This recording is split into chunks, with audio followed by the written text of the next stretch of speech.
పరిశుద్ధ బైబిల్ గ్రంథంలో నుంచి నిర్గమాకాండము 2వ అధ్యాయము 2వ వచనము. ఆ స్త్రీ గర్భవతి అయి కుమారుని కని 3 నెలలు అతనిని దాచెను. తరువాత వాణ్ణి కొరకు ఒక జమ్ము పెట్టి తీసుకొని వాటికి జిగటమన్నును కీలును పూసి అందులో ఆ పిల్లవానిని పెట్టి ఏటి ఒడ్డున జమ్ములో దానిని ఉంచగా దేవునికి మహిమ కలుగునుగాక. ప్రభువునందు ప్రియమైనటువంటి దేవుణ్ణి బిడ్లారా, ఇక్కడ రాయబడినటువంటి వాక్యం యొక్క సందర్భంలో ఆ 1వ అధ్యాయంలో ఫరో రాజు దేవుణ్ణి పిల్లలనబడినటువంటి ఇశ్రాయేలీలు వారు దినదినము అభివృద్ధి చెందుతూ విస్తరిస్తూ వస్తున్నారని వాక్యంలో రాయబడింది పిల్లరా.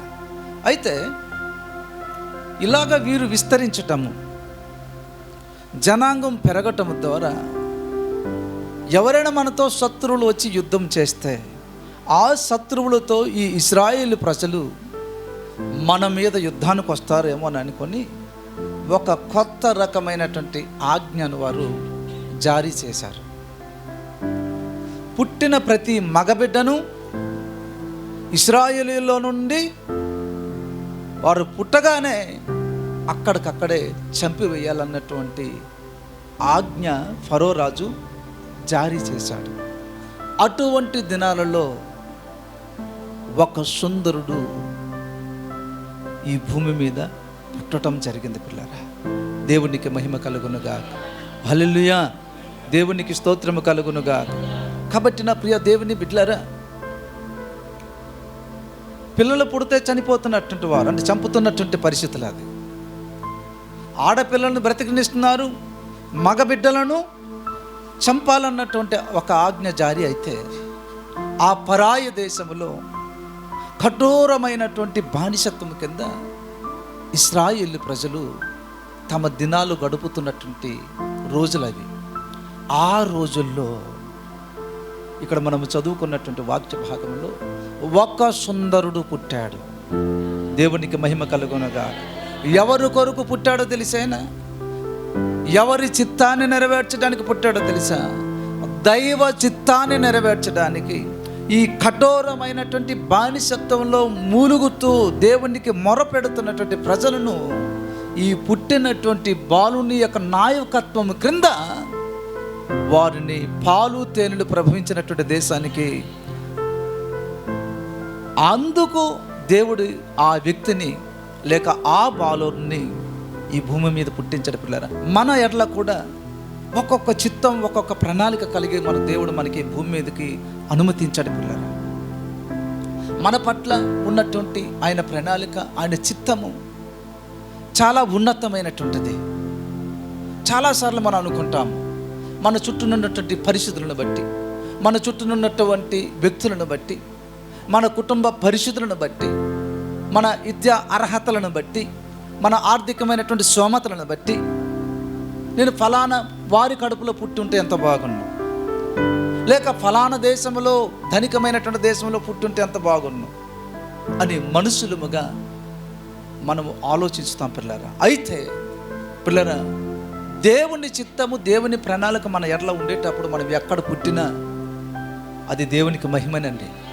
దేవునికి మహిమ కలుగునుగా. ఈ పుట్టినటువంటి బాలుడు ఎటువంటి పరిస్థితుల్లో పుట్టాడు తెలుసా? పుట్టిన ప్రతి మగబిడ్డను చంపుతున్నటువంటి పరిస్థితుల్లో ఆయన పుట్టాడు. కానీ దేవుని యొక్క ప్రణాళిక ఎంత గొప్పదో ఒకసారి ఆలోచన చేయండి. పరిస్థితులంతా కూడా తారుమారు అయిపోయింది. ఎటు చూచినా ద్వారాలు మూయబడి ఉంది ప్రజలందరికీ కూడా. ఆ మూయబడినటువంటి ద్వారాల్లో నుంచే దేవుడు ఒక అద్భుతమైనటువంటి ద్వారం తెరవటానికి ఆ పుట్టిన బిడ్డకు పిల్లరా 3 నెలలు దాచారండి వీళ్ళు. ఒకవేళ ఆ యొక్క బిడ్డ యొక్క వేడుపులు గనక బయటికి వినిపిస్తే, ఏ ఇంటిలో నుంచి ఈ యొక్క బిడ్డ యొక్క వేడుపులు వస్తుందో, మగబిడ్డ ఆడబిడ్డ అని చూసి ఆ పుట్టినటువంటి బిడ్డలను చంపుతున్నటువంటి దినాలు అవే. ఎంతగైనను ఒక తల్లి పిల్లలు రకరకాలైనటువంటి ఏడుపులు ఏడుస్తారు. కొన్నిసార్లు తల్లి యొక్క స్పర్శ కోసం ఏడుస్తారు, కొన్నిసార్లు ఆకలి కొరకు ఏడుస్తారు, కొన్నిసార్లు నిద్ర కొరకు ఏడుస్తారు, కొన్నిసార్లు చీమలు ఏవైనా వారి శరీరం మీద ప్రాకేటప్పుడు నడిచేటప్పుడు వేడుస్తారు. తల్లిగా ఆ బిడ్డ పట్ల ఎందుకు వేడుస్తుందో లేక ఎందుకు వేడుస్తున్నాడో అది గమనించి ఆ రీతిగా ఆ బిడ్డడు యొక్క వేడుపును ఓదార్చినటువంటి తల్లిగా ఉండాలి. ఏంటి? దేవునికి మహిమ కలుగునుగా. నిజంగా చూడండి, ఒక దైవికమైనటువంటి జ్ఞానం చేత దేవుడు మంచి జ్ఞానాన్ని ఇచ్చాడు, వివేచన ఇచ్చారు ఆవిడికి. ఈ బిడ్డకి 3 నెలలంతా కూడా కాచి కాపాడగలిగారు. కానీ వారి యొక్క ప్రయత్నాలంతా కూడా ఏమైపోయిందో తెలుసా? విఫలమైపోయింది. 3 నెలలు ఆ బిడ్డను దాచారు. ఈ 3 నెలలంతా కూడా వేడవకుండా, ఆ స్వరం బయటికి వినపడకుండా ఈ తల్లి ఎన్ని ప్రయత్నాలు చేసి ఎన్ని ప్రయాసపడి ఉంటుందో ఒకసారి ఆలోచన చేయండి. తన బిడ్డను కాపాడుకోవాలి ఒకవైపు, ఇంకొక వైపు ఆ బిడ్డడి యొక్క స్వరం బయటికి వినిపించకూడదు. అంటే ఒక తల్లి యొక్క త్యాగం ఎంత గొప్పదో ఒకసారి ఆలోచన చేయండి. పిల్లలు గర్భంలో పడగానే పథ్యం అంటారు దానికి, కొన్ని ఆహార పదార్థాలు ఒక తల్లి నిషేధించుకుంటుంది. ఎందుకో తెలుసా? ఆ బిడ్డడు ఆరోగ్యవంతుడుగా ఉండటానికి. అవును, మన తల్లిదండ్రులు లేక మన తల్లి మనము గర్భంలో పడగానే తన యొక్క త్యాగాన్ని మనం గుర్తు చేసుకుంటే, తన నియమాలను గనక మనం గుర్తు చేసుకుంటే, ఏ వ్యక్తి కూడా తల్లిని దూషించకూడదు పిల్లరా. దేవునికి మహిమ కలుగునుగా. హల్లెలూయా. కాబట్టి పిల్లరా, వారి ప్రయత్నాలంతా కూడా విఫలమైపోయింది. ఇప్పుడు బిడ్డడు పెరిగే కొలది ఆకలి కొరకు వేడుస్తాడు. బిడ్డడు పెరిగే కొలది సౌండ్ కూడా, వారి యొక్క స్వరము కూడా పెరుగుతుంది. Praise God, praise God. ఇంకా దాయలేక దేవుడు మంచి వివేచన ఆమెకి ఇచ్చారు. ఒక జమ్ము పెట్టిని వారు తీసుకున్నారు పిల్లరా. దేవునికి మహిమ కలుగునుగా. హల్లెలూయా. అంటే మోషేను ఇంకా వారు దాచలేక విడిచిపెట్టడానికి ఒక తీర్మానం చేసుకున్నారు. తల్లి తన బిడ్డను మరుచును గాని నేను నిన్ను మరవును విడువను ఎడబాయను అన్నటువంటి దేవుడు. కాబట్టి నా ప్రియ దేవుని బిడ్డ, దేవుని యొక్క ప్రణాళిక, దేవుని యొక్క చిత్తం ఎలాగుంటుందో తెలుసా? ఊహకు అందనివి, మన ఆలోచనకి అందకపోయినటువంటివి. కాబట్టి ఈ మధ్యాహ్న కాల సమయమున నేను ఒక 5 ప్రాముఖ్యమైనటువంటి విషయాలు మీ హృదయంలో నాటడానికి నేను ప్రయత్నం చేస్తాను. మోషే నాశనం అయిపోకుండా, మోషే మరణ శిక్షకి గురి కాకుండా, ఈ బిడ్డడి పేరు మోషే. ఏం పేరు? మోషే. తర్వాత పెడతారు ఈ పేరు ఆయనకి. ఈ మోషే కత్తికి మరణానికి గురి కాకుండానట్లుగా తల్లికి దేవుడు మంచి వివేచననిచ్చి జ్ఞానాన్నిచ్చి ఒక జమ్ము పెట్టిని తీసుకొచ్చారు. ఆ జమ్ము పెట్టికి మోతుంది. ఆ జమ్ము పెట్టి యొక్క అడుగులో కీళ్ళు పోసి జిగటమ్మను రాసి ఆ బిడ్డడును ఏటిలో, అంటే నైలు నదిలో విడిచిపెట్టడానికి వీరు తీర్మానం చేసుకున్నారు పిల్లరా. దేవునికి మహిమ కలుగునుగా. హల్లెలూయా. ఇంకా వారు దాయలేక మోషేను విడిచిపెట్టుకున్నటువంటి పరిస్థితులు వచ్చింది పిల్లరా. చాలాసార్లు పిల్లరా, పిల్లలను పోషించలేక, పిల్లల యొక్క ఆకలిని తీర్చలేక ఆత్మహత్యలు చేసుకున్నటువంటి వారు ఎంతమంది ఈ రోజున సమాజంలో లేకపోలేదు పిల్లరా.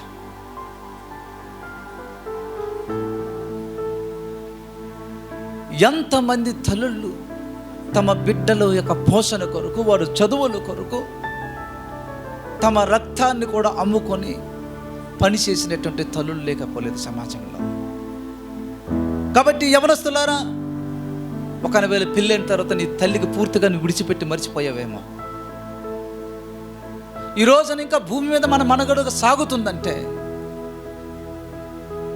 ఈ గాలికో విడిచిపెడితే ఈ రోజున మనం ఇలాగ ఉండేవారమే కాము. తన కడుపుకి ఆకలితో ఉండి కూడా నీ కడుపుని నింపేది నీ తల్లి. దేవునికి మహిమ కలుగునుగాక.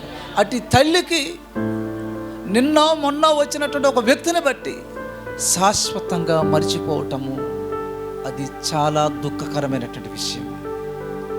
ఒకవేళ మీ తల్లితో సరైనటువంటి సత్య సంబంధాలు లేకుండా ఇక్కడికి వచ్చి వాక్యం వింటున్నటువంటి నీవు ఈ ఆరాధన అయిపోయింది తప్పుడు. ఈ ఆరాధన అవ్వగానే తిరిగి నీ తల్లిని నువ్వు జ్ఞాపకం చేసుకొని, అమ్మా తిన్నావా లేదా అనుకొని వారిని ఆప్యాయముగా ప్రేమగా పలకరిస్తా. మాట చాలండి వాళ్ళకి. నువ్వు డబ్బు ఇచ్చిన అవసరం లేదు, ఇంకొకటో ఏదో ఇవ్వాల్సినటువంటి అవసరం లేదు. ఆప్యాయముగా, అమ్మా ఎలాగున్నారు, తిన్నారా లేదా, నీ ఆరోగ్యం ఎలాగుందన్నటువంటి ఆ ప్రేమపూర్వకమైనటువంటి పలకరింపు తల్లికి అవసరం పిల్లరా. దేవునికి మహిమ కలుగునుగా. కాబట్టి నా ప్రియ దేవుని బిడ్డలారా, జాగ్రత్తగా వినండి. నదిలో విడిచిపెట్టబడినటువంటి మోషే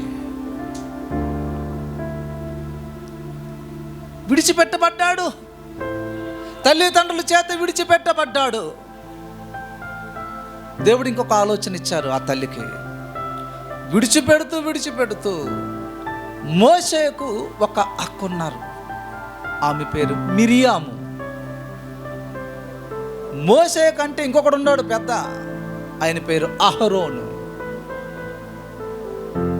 ఈ కుటుంబంలో ఒక ఆడబిడ్డ కూడా పుట్టింది. దేవునికి మహిమ కలుగునుగా.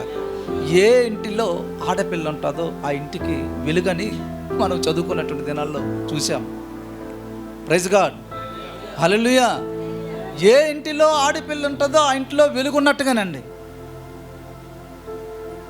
ఆడపిల్ల లేనటువంటి ఇల్లు చీకటమయమైనటువంటిది. అదొక పెంట కుప్పలాగా తయారవుతుంది. దేవునికి మహిమ కలుగునుగా. కాబట్టి ప్రభునందు ప్రియమైనటువంటి దేవుని పిల్లరా, మోషే ఇంటిలో ఉన్నంత వరకు దేవుడేం జోక్యం చేసుకోలేదు. మోషే ఇంటి దగ్గర ఉన్నంత వరకు కూడా ఏం జోక్యం చేసుకోలేదు. ఎప్పుడైతే విడవబడ్డాడో, ఎక్కడ నైలు నదిలో ఎప్పుడైతే విడవబడ్డాడో దేవుడు తన కార్యమును జరిగించడం ప్రారంభించాడు పిల్లరా. చాలాసార్లు మనకు వాళ్ళు ఉన్నారు, వీళ్ళున్నారు, వాళ్ళు పట్టుకున్నారు, వాళ్ళు గుర్తించుకున్నారు, హ్యాపీగా ఆహ్లాదముగా నా జీవితం సాగిపోతుంది అన్నంత వరకు కూడా దేవుడు ఏమి జోక్యం చేసుకోడు. అందరూ నిన్ను విడిచిపెట్టేటప్పుడు, అందరూ నిన్ను చెయ్యి విడిచిపెట్టేటప్పుడు దేవుడు తన కార్యాన్ని చేయడం ప్రారంభిస్తాడు పిల్లరా. దేవునికి మహిమ కలుగునుగాక. హల్లెలూయా. అందుకే పిల్లరా జాగ్రత్తగా వినండి. మోషే ఇప్పుడు ఏమైపోయాడో తెలుసా? ఒక దీనుడైపోయాడు, ఒక విడువబడినటువంటి పరిస్థితిలో వెళ్ళిపోయాడు. నీటి మీద తేలుతున్నటువంటి వాడైపోయాడు.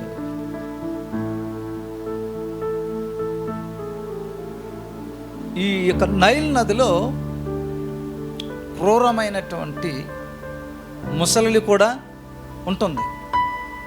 దాంట్ నుంచి ప్రమాదం పొంచి ఉంది. ఒకవేళ ఈ యొక్క జమ్ము పెట్టి నానిపోయి నీళ్లు వింకిపోయి లోనకి వెళ్ళిపోతే మునిగిపోయే పరిస్థితి కూడా ఆయనకుంది. ఆ నీటి మీద తేలుతూ ఆ నైల్ నదిలో ప్రయాణం చేస్తున్నటువంటి మోషే ఏమైపోయాడు తెలుసా? దిక్కులేనటువంటి వాడైపోయాడు, విడువబడినటువంటి వాడైపోయాడు, ఒంటరి అయిపోయాడు. కేకలేసి పిలిచి నన్ను కాపాడండి అని చెప్పుకోవడానికి కూడా ఆ వయసు ఆయనకి తగేది కాదు. 3 నెలలు మాత్రమే తల్లింటిలో పెంచబడ్డాడు. 3 నెలల తర్వాత తల్లి చేత విడువబడినటువంటి కుమారుడు. నా ప్రియ తమ్ముడా, చెల్లుడా, ఈరోజు నీ పరిస్థితి కూడా విడువబడినటువంటి పరిస్థితుల్లో నువ్వు వస్తాయి. నీ రక్త సంబంధికులే, నేను నిన్ను విడిచిపెట్టను, నువ్వే నా జీవితం, నువ్వే నా జీవం అన్నటువంటి వారు ఈరోజు నీ దగ్గర లేకపోవచ్చు. కానీ దేవుని యొక్క చిత్తము గొప్పది, నువ్వు గ్రహించాలి. నువ్వు దేవుని చిత్తాన్ని గ్రహించడానికి దేవుడు నీ చేతిలో ఒక పుస్తకాన్ని పెట్టాడు. అది చదివితే గనుక నీ పట్ల తనకున్నటువంటి ప్రేమ ఎంత గొప్పదో అర్థమవుతుంది పిల్లలు. ప్రైజ్గా తల్లిదండ్రులు కూడా అడ్డుపడలేదు మోసే మరణాన్ని. అయ్యా నాకు బదులుగా, నా కుమారునికి బదులుగా మాకు చంపేయండి, వాడిని విడిచిపెట్టానని చెప్పుకోలేదు. నీటి మీద తేలుతూ వెళ్ళిపోతున్నటువంటి ఈ చమ్ము పెట్టిన గురించి ఒక 5 ప్రాముఖ్యమైనటువంటి విషయాలు నన్ను చెప్పనివ్వండి. దేవునికి మహిమ కలుగునుగాక. హల్లెలూయా, దేవునికి మహిమ కలుగునుగాక. కాబట్టి ప్రభునందు ప్రియమైనటువంటి దేవుని బిడ్డలారా, మోసే జమ్ము పెట్టిలో విడిచిపెట్టబడినటువంటి వాడయ్యాడు. అవును, దేవుడు లోకములో బలహీనుల గురించి, లోకములో జ్ఞానము లేనటువంటి వారిని గురించి చూస్తున్నాడు. జ్ఞానులను సిగ్గుపరచడానికి లోకములో జ్ఞానము లేనటువంటి వారిని ఎంపిక చేసుకున్నాడు. బలవంతుల్ని సిగ్గుపరచడానికి బలహీనులను దేవుడు ఏర్పాటు చేసుకున్నాడు. 1 కొరింథీయులకు రాసిన పత్రిక 1వ అధ్యాయము 27-29 వచనాలు. 1 కొరింథీయులకు రాసిన పత్రిక 1వ అధ్యాయము 27-29 వచనాల వరకు. ఏ శరీరయు దేవుని ఎదుట అతిశయింపకున్నట్లు జ్ఞానులను సిగ్గుపరచుటకు లోకములో నుండి ఎర్రి వారిని దేవుడు ఏర్పరచుకున్నాడు. దేవునికి మహిమ కలుగును గాక. మోషేని దేవుడు ఎక్కడ ఏర్పాటు చేసుకుంటున్నాడు తెలుసా? భూమికి ఆకాశానికి మధ్య నీటి మీద తేలుతున్నాడు. నీటి మీద ప్రయాణము నమ్మకము లేనటువంటి ప్రయాణము, కానీ దేవుడు నమ్మదగినటువంటి వాడు.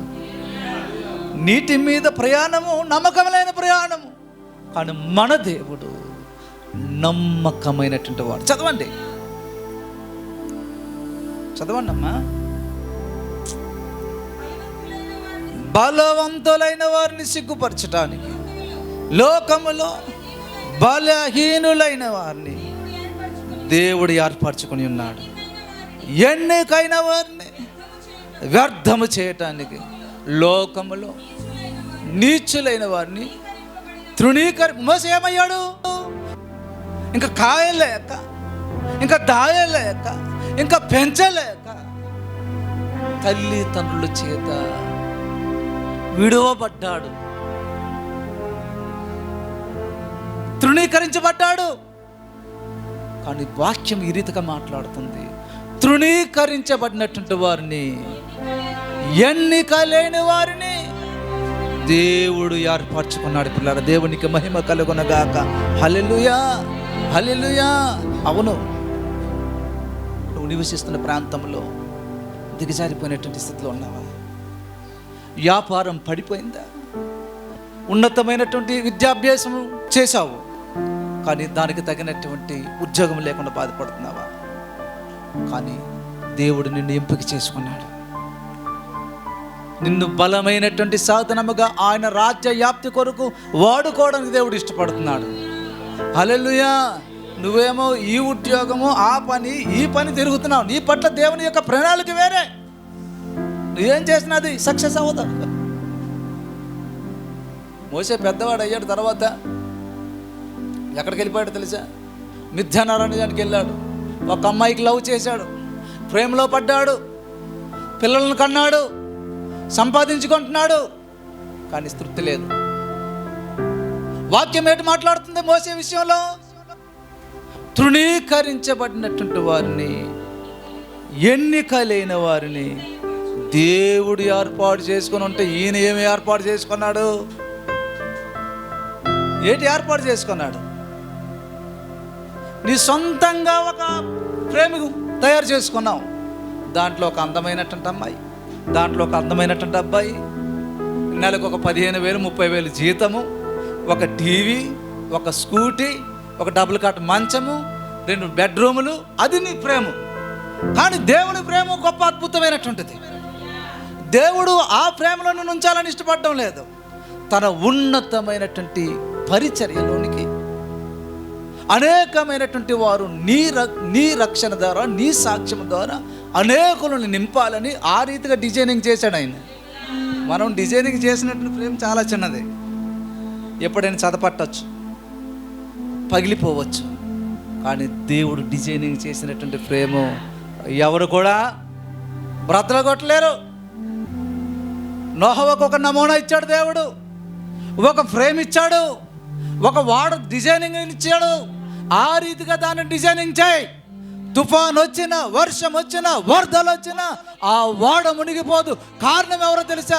దానికి డిజైనింగ్ నమూనా ఇచ్చినటువంటి వాడు దేవుడు. కాబట్టి ఈ రోజున మనము దేవుడు ఇచ్చినటువంటి నమూనా ప్రకారంగా మన కుటుంబాలు కనుక కట్టుకుంటే, మన ఆత్మీయ జీవితాలు కనుక కట్టుకుంటే, ఈ లోకమనబడినటువంటి సముద్రంలో మనం మునిగిపోకుండా సురక్షితముగా ఆయన రాకడలో మనం ఎత్తపడతాం పిల్లరా. దేవునికి మహిమ కలుగునుగా. హల్లెలూయా.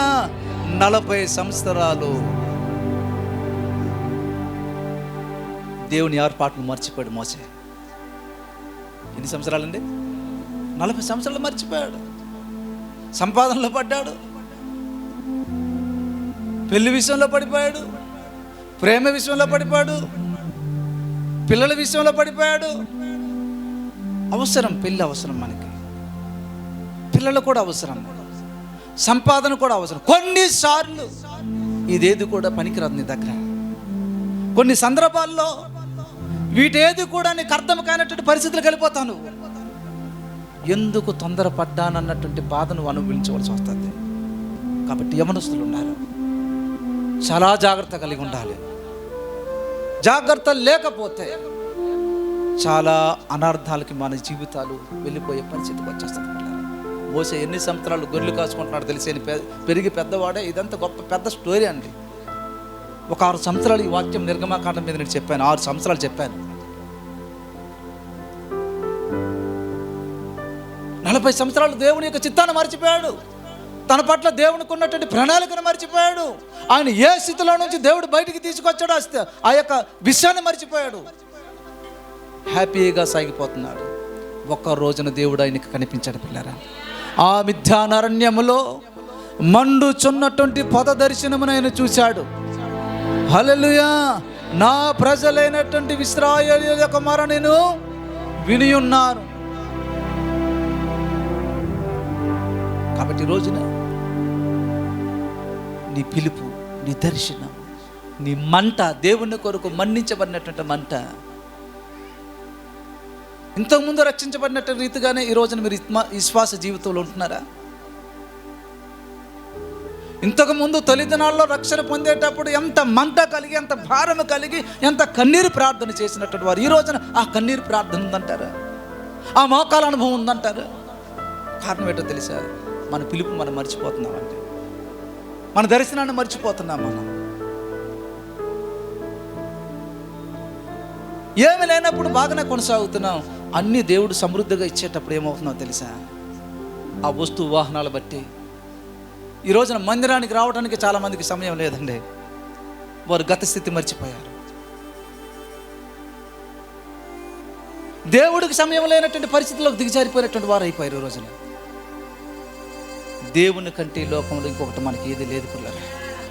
70-60 సంవత్సరాలు ఈ లోకంలో బ్రతుకుతాం. కానీ ఈ లోకము కంటే, ఈ లోకములు వచ్చినటువంటి ప్రేమ ఆప్యాయతల కంటే ఒక ఉన్నతమైనటువంటి రాజ్యం మనకు ఉంది. ఆ రాజ్యానికి సిద్ధపడడానికి పిల్లరా ఈ లోకములో ఉన్నదంతా కూడా మనము దేవుని కంటే గొప్పగా ఎంచకూడదు పిల్లరా. తాత్కాలికమైనటువంటిది ఇదంతా కూడా దేవుడు మనకి ఇచ్చాడు, ఉచితంగా ఇచ్చాడు. ఇదంతా కూడా మన పాదాల కింద పెట్టాడు సమస్తాన్ని తీసుకొచ్చి. మన పాదాల కింద ఉన్నటువంటి సమస్తాన్ని మనం ఏం చేస్తున్నాం తెలుసా? గుండెల మీద పెట్టుకుంటాం, లేకపోతే గుండె మీద పెట్టుకుంటున్నాం. సమస్తమును దేవుడు ఈ భూమండలం అంతా కూడా తీసుకొచ్చి నీ పాదాల కింద పెడితే దానినేమో నీ గుండెల్లో, నీ గుండెకాయ మీద, నీ తలకాయ మీద పెట్టుకుంటున్నావు. ఇది శాశ్వతమైన. మోసే యొక్క పరిస్థితి ఏమైపోయిందో తెలుసా? విడవబడినటువంటి పరిస్థితి అయిపోయింది. నీటి మీద ప్రయాణం అయిపోయింది. ఈ రోజున నీ బ్రతుకు కూడా దిక్కు దివానం లేకుండా, ఏ పరిస్థితుల్లో కూడా గమ్యాన్ని చేరుతానన్నటువంటి, ఎటు వెళ్తుంది గమ్యం? మోసే గమ్యం ఎటువైపు వెళ్తుందో తెలియదు. ఒకవేళ గురి గమ్యం లేకుండా నీకు వచ్చినట్లయితే నువ్వు వస్తూ ఎక్కడికి వచ్చావో తెలుసా? వస్తూ ఎక్కడికి వచ్చావో తెలుసా? నీ గురి గమ్యమును చూపించినటువంటి స్థలానికి నువ్వు వచ్చావు. దేవునికి మహిమ కలుగునుగా. కొన్నిసార్లు తుఫాను సమయంలో లైట్ హౌస్ ఉంటుంది. ఈ యొక్క సముద్రపు ఒడ్డున ఈ యొక్క తప్పిపోయినటువంటి నావకి దిక్సూచి చూపించడానికి, సురక్షతాన్ని చూపించడానికి, క్షేమం కలుగుతుంది అన్నటువంటి రీతిలో సంఘం ఈ భూమి మీద కూడా ఏమై ఉందో తెలుసా? ఒక లైట్ హౌస్ లాంటిది. మార్గము తప్పి తిరుగుతున్నటువంటి వాడలన్నింటినీ కూడా రండి, మీరు సరైనటువంటి గమ్యం వైపు రండి అని చూపించేదే భూమి మీద సంఘాన్ని యేసుక్రీస్తు ప్రభువు ఉంచారు. దేవునికి మహిమ కలుగును గాక. కాబట్టి ప్రభువునందు ప్రియమైనటువంటి దేవుని బిడ్డలారా, వాక్యం వింటున్నట్టు మనం ఒక రక్తస్రావ రోగమున స్త్రీ గురించి మన అందరికీ బాగా తెలుసు. ఆమె ఆ స్థితిలో అలాగ అక్కడే ఉండిపోతే ఆమె బాగుపడేదా? మోసే తన ఇంటిలోనే అలాగా ఉండి పెరిగి పెద్దవాడు అయిపోతే ఈ రోజున మోసేని గురించి మాట్లాడుకోవడానికి ఏమీ ఆయన గురించి లేదు. ఈ రోజున నువ్వు శ్రమల గుండా, అవమానాల గుండా, నిందల గుండా, ఆర్థికమైనటువంటి వ్యవస్థ కుప్పకూలిపోయినటువంటి పరిస్థితిలో ఉన్నావంటే నీ పట్ల దేవుని యొక్క చిత్తం ఒక గొప్ప ఉన్నతమైనటువంటిదై ఉంది. విశ్వాస జీవితంలో నీ తరములో నీ గురించి అనేకులు చెప్పుకోదగినటువంటి విశ్వాస వీరుడిగా ఉండటానికి దేవుడు నీ పట్ల ఒక ఉన్నతమైనటువంటి ఆలోచన కలిగి ఉన్నాడు. పిల్లరా, దేవునికి మహిమ కలుగునుగా. హల్లెలూయా. మోసే తల్లిదండ్రులు ఏం చేసుకున్నారో తెలుసా? ఒక తీర్మానం చేసుకున్నారు. ఏ తీర్మానం చేసుకుని ఉండొచ్చు? ఇంకా విడిచిపెట్టుదా. ఈ రోజున చాలామంది భార్యాభర్తల యొక్క జీవితాలలో కనుక మనసు ఇప్పి మాట్లాడుకున్నటువంటి వారు లేరండి. క్రైస్తవ భార్యాభర్తలుగా ఉన్నటువంటి మీరు లేక మనము మన ఇంటి వారితో మనసు విప్పి మాట్లాడుకోవాలి. Praise God. పిల్లరా, వీరు మనసు విప్పి మాట్లాడుకున్నారని నేను అనుకుంటున్నాను. ఈ రీతిగా తీర్మానం చేసుకుని ఉండొచ్చు. కాబట్టే మోసే యొక్క అక్కను, ఆ మోసేను జమ్ము పెట్టెలో విడిచిపెట్టేటప్పుడు మోసే యొక్క అక్క ఆ పెట్టికి కాపలా కాస్తుంది. పిల్లరా, అట్టి జ్ఞానం దేవుడు ఈమెకి ఇచ్చాడు. గురి గమ్యం లేనటువంటి ప్రయాణము. దేవునికి మహిమ కలుగును గాక. రండి వాక్యంలోకి. పిల్లరా, ఈ యొక్క రక్తస్రావ రోగము కలిగినటువంటి స్త్రీ అక్కడ పడి చాలా సంవత్సరాల నుంచి ఆమె ఆ రక్తస్రావ రోగంతోటే బాధపడుతుంది. ఒక రోజున యేసు ఆ మార్గమున వెళ్తున్నాడని విని యేసయ్య దగ్గరికి వెళ్ళడానికి శత విధానాలైనటువంటి ప్రయత్నాలు చేసిందన్న. ఒంట్లో రక్తం లేదు, ఒక స్కిల్టన్ లాగా అయిపోయింది. అదొకటి. జనాలు తండోపతండాలుగా యేసయ్య వెనకాతల వెళ్తున్నారు. ఆమె పడుతూ లేస్తూ యేసు ప్రభువారి దగ్గరికి వెళ్ళి ఆయన వస్త్రపు చెంగును ముట్టుకోగానే దైవికమైనటువంటి స్వస్థత వచ్చింది. పిల్లలు, ఒకవేళ ఆమె అక్కడ అలా ఉండిపోతే అద్భుతం జరగదు. పిల్లలు, మోసేని అంటాను, మోసే కూడా అక్కడే ఆ ఇంట్లోనే అలాగే పెరిగి ఉంటే ఈ రోజున మోసేని గురించి గొప్పగా మాట్లాడుకోవడానికి మన దగ్గర ఏమి కూడా లేదు. పిల్లలు, కాబట్టి మోసే ఏం చేయబడ్డాడు తెలుసా? విడిచిపెట్టబడ్డాడు. యేసుక్రీస్తుని కూడా ఈ లోకంలోకి వచ్చేటప్పుడు ఏం చేశాం మనం? ఏం చేశారు? మనుషుల చేత అతడు తృణీకరించబడినటువంటి వాడయ్యాడంట. పిల్లలు,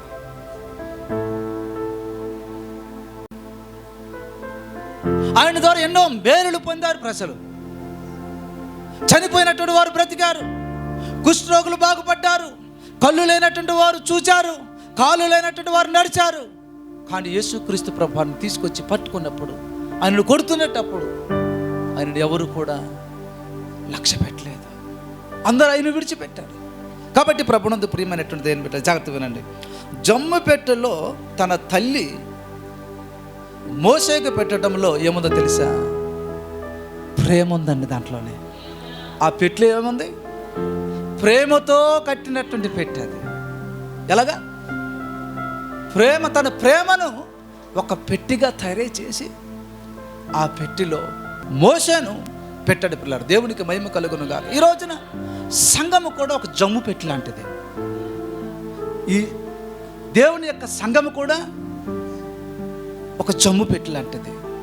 ఈ జమ్ము పెట్టి మోషే యొక్క తల్లి ప్రేమకు ఎలాగో గుర్తో, సంఘము యేసుక్రీస్తు యొక్క ప్రేమకు గుర్తు. ప్రైజ్ గాడ్, హల్లెలూయా. ఈ పెట్టిలో ప్రేమించే స్వభావం కలిగినటువంటి వారమై ఉండాలి. ఎందుకో తెలుసా? మోషే తల్లి కంటే గొప్ప ప్రేమ మన ప్రభువు మన పట్ల చూపించాడు. హల్లెలూయా. మోషే తల్లిదండ్రులు కూడా మోషే యొక్క మరణాన్ని అడ్డుకోలేకపోయారు. కానీ నా మరణాన్ని, నా నాశనాన్ని, నేను నరకాన్ని వెళ్ళడానికి బదులుగా నా ప్రభువైనటువంటి యేసుక్రీస్తు తాను మరణమును పొందాడు. దేవునికి మహిమ కలుగునుగాక. ఆయన మరణించి నా మరణాన్ని జయించే స్థితిలోకి నన్ను తీసుకొచ్చాడు ప్రభు. ఈరోజు ప్రియులారా, యేసుక్రీస్తు నందు విశ్వాసం ఉంచి ఆయన మన కొరకు మరణించి పునరుద్ధానుడై తిరిగి లేచినటువంటి ఆయన యందు విశ్వాసం ఉంచేవాడు నీటి మూలంగాను ఆత్మ మూలంగా జన్మించే అనుభవం ఉంటే నువ్వు ఈ భౌతికంగా ఈ లోకంలో ఒకసారి మాత్రమే మరణిస్తావు. కాబట్టి రక్షణ చాలా గొప్ప విలువైనటువంటిది. దేవునికి మహిమ కలుగునుగా. కాబట్టి జమ్ము పెట్టి దేన్ని చూపిస్తుందో తెలుసా? తల్లి యొక్క ప్రేమ చూపిస్తుంది. సంఘము కూడా ఈ లోకములో దేన్ని కనపరచాలో తెలుసా? ప్రేమను కనపరచాలి. సంఘము లోకాన్ని దేన్ని చూపించాలంటే క్రీస్తు యేసు యొక్క ప్రతిబింబము సంఘం అంటే. దేవునికి మహిమ కలుగునుగాక. యేసు క్రీస్తు యొక్క ప్రతిబింబమే సంఘము. ప్రైజ్ గాడ్, హల్లెలూయా. కొడుకు కోసం ఆమె ఏం చేసిందో తెలుసా?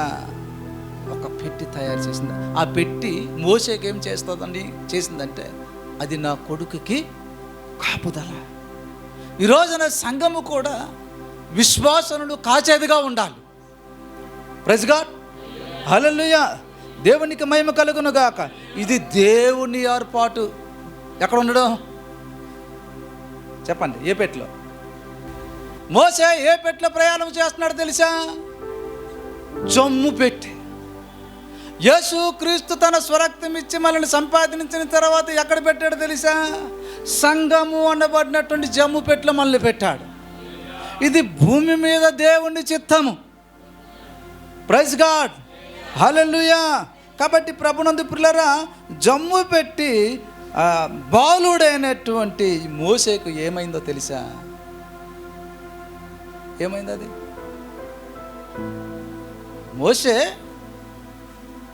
మోషే గారేమో జమ్ము పెట్టిలో ఉన్నాడు. ఆ జమ్ము పెట్టి మోషేకి ఏమైందో తెలుసా? రక్షణకు కారణమైంది. ఏదో 4 కర్రలు వేసి గడ్డి వేసి ఏంటి చాలామంది చనిపోకముందే రెడీ చేస్తున్నారు. మీకు అర్థమవుతుందా? వెళ్ళడానికి ముందే ఇంటి ముందు తీసేస్తున్నారండి. ఎంత ఘోరమైన పరిస్థితో తెలుసా? ఎవరు కట్టినటువంటి ఇంట్లో నుంచి బయటికి తీసుకొచ్చి పెడుతున్నావు నువ్వు బయటన? తమ రక్తాన్ని కార్చి చెమటోర్చి సంపాదించినటువంటి ఇంట్లో ఉన్నటువంటి ఈ రోజున పిల్లలు తల్లిదండ్రులు మరణ స్థితిలో ఎక్కడ తీసుకొచ్చేస్తున్నారు తెలుసా? మెట్ల కింద తీసుకొచ్చి ఒక ఫ్లెక్సీ కింద అక్కడ ఉంచుతున్నాడు. ఒకవేళ నీ అత్తగారికి మీ మామగారికి అలా పెడితే రేపు నీ కొడుకులు నీ కోడళ్ళు కూడా అదే పరిస్థితిలో నేను తీసుకొచ్చి బయటను కూర్చోబెట్టేస్తారు. కాబట్టి నువ్వు దేవుని ప్రేమ కనపరిస్తే నీ కోడల పట్ల, నీ కొడుకు పట్ల, నీ అల్లుడు పట్ల అదే ప్రేమ రేపొద్దు నీ యొక్క వృద్ధాప్యం మందు వారు కూడా చూపుతారు పిల్లలు. దేవునికి మహిమ కలుగునుగా. ఇప్పుడు ఈ జమ్ము పెట్టి మోషేకి ఏమైందో తెలుసా? రక్షణకు కారణమైంది. దేవునికి మహిమ కలుగునుగాక. అలాగే మన ప్రభువైనటువంటి యేసుక్రీస్తు కూడా భక్తిహీనులైనటువంటి మన కొరకు, ఎవరి కొరకు? ఇంకా మనం పాపులమై ఉండగా మన కొరకు చనిపోయిన పిల్లరా. దేవునికి మహిమ కలుగునుగాక. హల్లెలూయా, హల్లెలూయా. ఇప్పుడు మోషే మునిగిపోకుండానట్లుగా తల్లి ఏం చేసింది? జమ్ము పెట్టి ఏర్పాటు చేశాడు. మనము కూడా లోకములో పడిపోకుండా, లోకపరమైనటువంటి ఆచారాల్లో పడిపోకుండా నీకు ఒక పెట్టుంచాడు. సంఘము అన్నటువంటి గుంపులో నువ్వు ఉంటే ఒకరికి ఒకరు ప్రార్థన చేస్తారు పడిపోకున్నట్లుగా.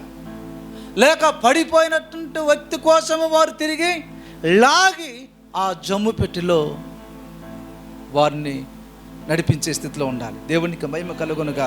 కాబట్టి పిల్లరా, 1 నదిలో విడువబడినటువంటి మోషే, 2 జమ్ము పెట్టిలో మోషే యొక్క తల్లి ప్రేమ కనిపిస్తుంది, 3 జమ్ము పెట్టి మోషే రక్షణకు కారణమైంది. దేవునికి మహిమ కలుగునుగాక. మోషే మునిగిపోకుండానట్లుగా జమ్ము పెట్టి మోషేకు రక్షణకు కారణమైంది. నువ్వు లోకములో పడిపోకుండా, లోక కార్యకలాపాలలో పడిపోకుండా ఈ రోజున దేవుడు నీకు సంఘాన్ని ఉంచాడు. Praise God. 4 పిల్లరా, 4 మోషేను రక్షించుటలో ఆ జమ్ము పెట్టుకు ఆమె ఏం పోసిందో తెలుసా? అక్కడ ఉంది, రాయబడింది. మన్నును కీలును. కీలు అంటే తారు. ఏం రాసింది ఆమె? తారు. అడుగులో ఏం రాసిందో తెలుసా? తారు రాసింది. తారు రాస్తే నీళ్ళు బయట పైకి తనదు. ఈ యొక్క కీలు యేసుక్రీస్తు యొక్క రక్తానికి గుర్తు. మనం ఈ లోకములో పడిపోకుండానట్లుగా ఆయన రక్తము చేత మనల్ని కడిగాడు, కొనుక్కున్నాడు. ఇంకా అక్కడ రాయబడింది పిల్లరా, ఆ జమ్ము పెట్టికి మూత కూడా ఉందంటండి. కిందనేమో కీలు పోయబడింది, మీదనేమో కప్పు. కప్పు ఎందుకో తెలుసా? ఆ ఎగురుతున్నటువంటి పక్షులు, గద్దలు ఏవైనా మోషేను హాని చేయకుండా ఈ మూత కాపాడుతుంది. నీరు కింద నుంచి లోనికి రాకుండా కీలు పోయబడింది, పైనుండి ఆకాశ పక్షులు దాడి చేయకుండా మూత వేయబడింది. మూత దేవుని కృపకు గుర్తు. దేవునికి మహిమ కలుగునుగాక. అంటే మరి దేవుని కృప చేత కప్పబడ్డాము, క్రీస్తు రక్తము చేత ప్రత్యేకించబడినటువంటి జీవితాలు జీవించాలి. తారు ఏం చేస్తుందో తెలుసా? నీటికి కనెక్ట్ అవుదంటే అది ఏం చేయదంటే నీరుని స్వీకరించుకోదు, దానిలోనికి తీసుకోదు. క్రీస్తు రక్తము కూడా నిన్ను లోకములో మునిగిపోకుండా నిన్ను ఒక ప్రత్యేకమైనటువంటి వ్యక్తిలా కాపాడే అనుభవంలోకి నీకు నడిపిస్తుంది. కాబట్టి పిల్లరా, యేసుక్రీస్తు యొక్క రక్తము చేత కడగబడినటువంటి వారు లోకములో ఉన్నటువంటి వ్యక్తికి నీకు ఒక వ్యత్యాసం కనిపించాలి.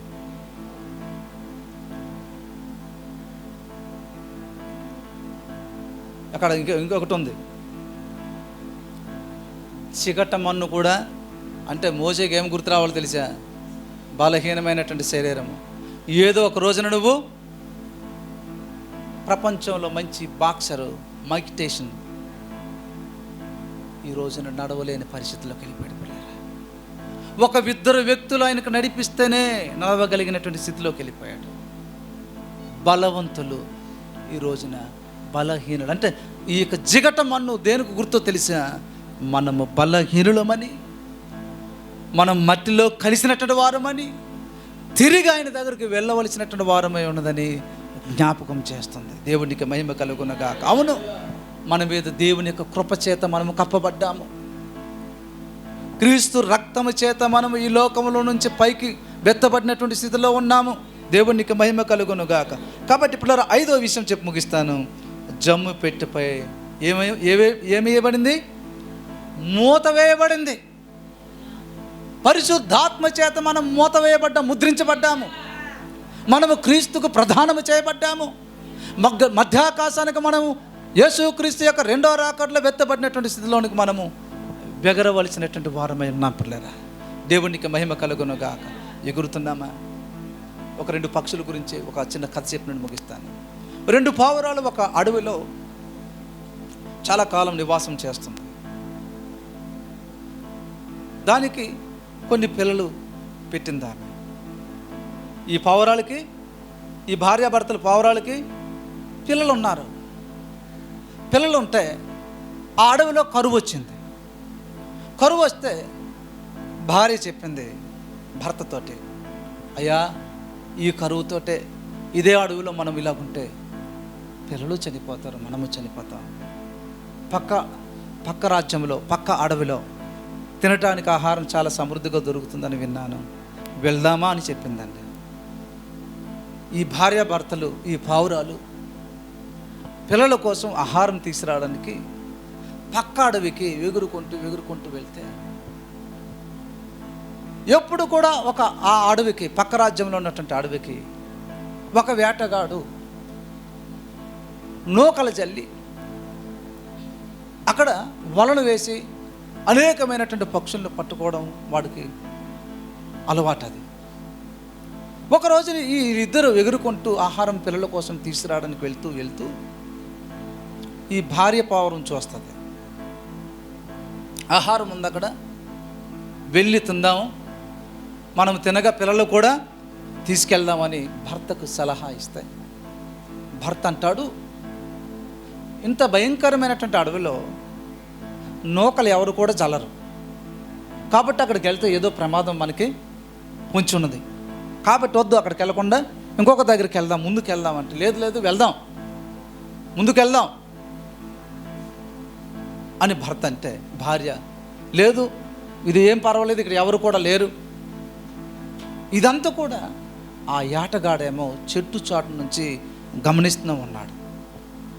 కాబట్టి భార్య పదే ఇలాగా వాదించటం ద్వారా భర్త ఏమైపోయాడంటే, తన భార్య మాటకి లోబడి ఆ యొక్క నూకలు తినడానికి వాలారు. వాలగానే తింటుండగానే ఆ వలలో చిక్కుబడిపోయారు ఇద్దరు.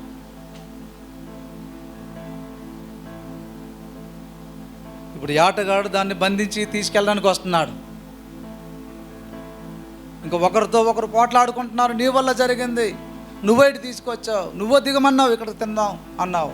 అదేం జరిగింది తెలుసా? భర్త ఒక సలహా ఇచ్చాడు, నేను 4 అంకెలు లెక్క పెడతాను,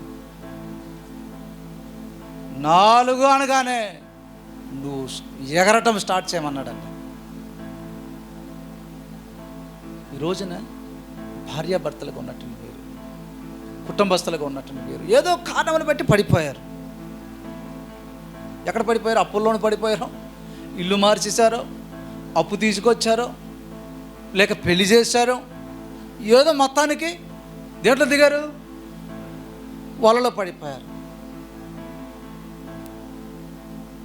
పడిపోయి అక్కడ ఉండిపోతే వేటగాడికి మంచి అవకాశం, అంటే సాతానగాడికి మంచి అవకాశం. అది ఇది లెక్క పెట్టిందండి భర్త. 1 2 3 4 అనగానే పిల్లరా ఏటగాడు వస్తాడు దగ్గరికి పట్టుకుని వెళ్ళిపోవడానికి. ఇది ఎగరడం ప్రారంభించింది పిల్లలు 2 కూడా. అప్పుడు భూమి మీద నుంచి ఏమైంది తెలిసేది, పైకి లేవటం. అప్పుడు ఎగురుతూ ఏమన్నదో తెలుసా ఈ భర్త? పక్క రాజ్యంలో నా స్నేహితుడు ఎలకొకడు ఉన్నాడు, వాడు దగ్గరికి వెళ్తే ఈ కట్టుల నుంచి మనకి ఇడిపిస్తాడని వెళ్ళాడంట పిల్లలు. ఈ రోజున ఏదో కారణాలు బట్టి మీరు పడిపోయి మీరు ఒకరికొకరు గొడవలాడుకుని ఎడమకం పెడమకం పెట్టుకుంటే సాతానుడు వచ్చి వాడు రాకమునిపై ఏం చేయాలో తెలుసా? పడిపోయినటువంటి స్థితిలో నుంచి మీరు బయటికి రావాలి.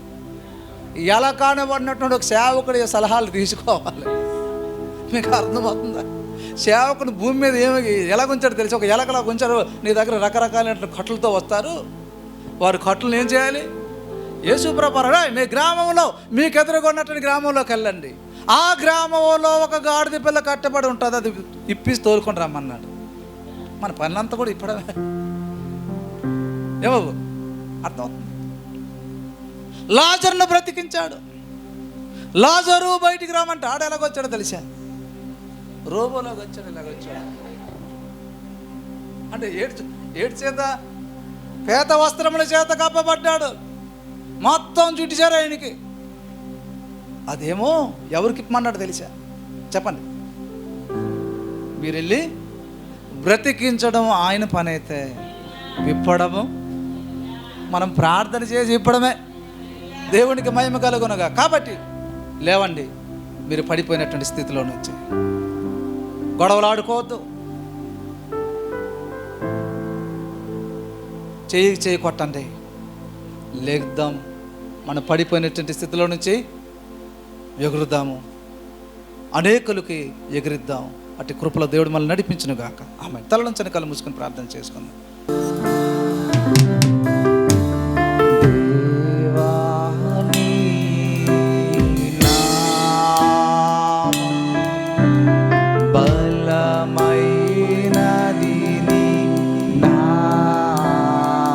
కలిసి పాడదాం.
నిత్య జీవం యేసే దైవం,